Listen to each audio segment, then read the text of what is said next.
There's a reason why my character wears a yellow sweater in the climax scene of my 2015 Sims 2 slasher film, Scare Town. I never revealed this till now, but the reason why was because at that time I was making that movie, I was reading crime stories online. One of the crime stories that I read at that time was the 1983 case of the St. Louis Jane Doe. It was February of 1983. A girl's body was found inside an abandoned building. She was an African American female who was between the ages of 10 to 12 years old. She had been decapitated and her head was missing, and she was only wearing a yellow sweater. Someone had murdered her, but to this day, she had not been identified. She was originally named the 1983 St. Louis Jane Doe, but later on the people decided to give her the name Precious Hope. I remember when I first read about this online, I felt very sorry for this poor girl. She reminded me of myself. I always imagined that she was a runaway because back when I was 10 years old, which is the age they believe she was, I actually once ran away from home and was gone for 3 days in a city far away.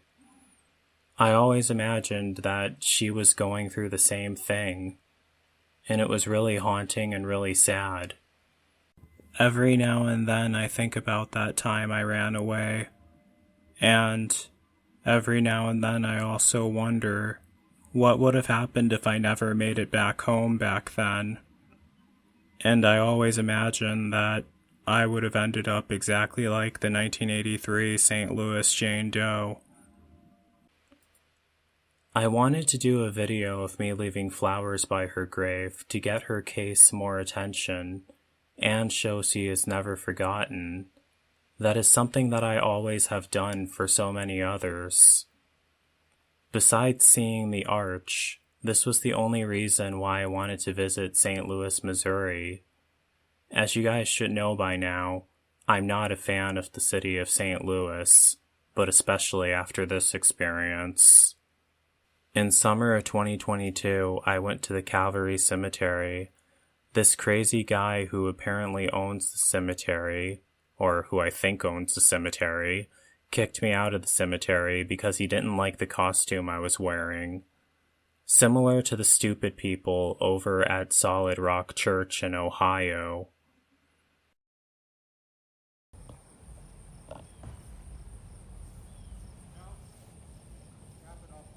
Oh, okay. All right.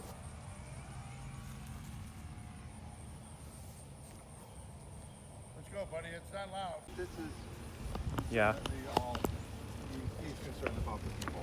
That's Yeah. fine. It's Christian, some Catholic, some okay. Make sure that I'm every. a Christian high school teacher. I'm Catholic too. No, all right, good enough. Yeah. All right. We're leaving. Here, thank you for He also can be heard saying that video recording was not allowed, despite there being several other videos filmed at the Calvary Cemetery in St. Louis, Missouri, and the fact that it was not listed on the rules at all.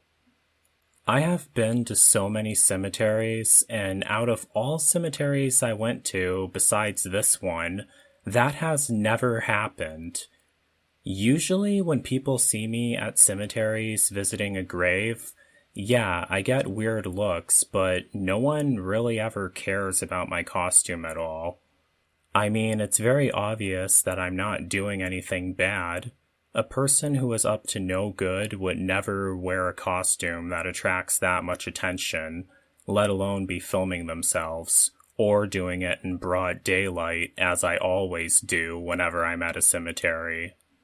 I mean, yeah, I do get weird looks, but no one really ever cares about my costume. But to anyone who actually does, it's strictly their problem, not mine.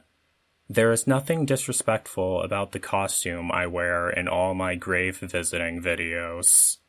I was actually very angry about this. but I didn't let it bother me much. There were many other places that the friend that I was with on this road trip was taking me, so I didn't think about it too much. However, I would end up posting about it on Reddit because I was really mad about that, and obviously, no one there was on my side at all, and everyone was being even more rude and made me even more angry about this situation, which basically made me hate the city of St. Louis even more. There's also a lot more that I can say about the St. Louis Jane Doe case, however. I feel like her case was severely botched, and the investigators did not do a good job at it at all. But that doesn't surprise me much for the city of St. Louis.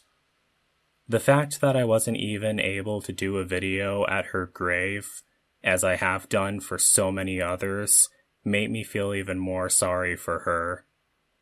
I hope they find out who this girl was, and I hope her killer is brought to justice, and I wish her peace in the afterlife.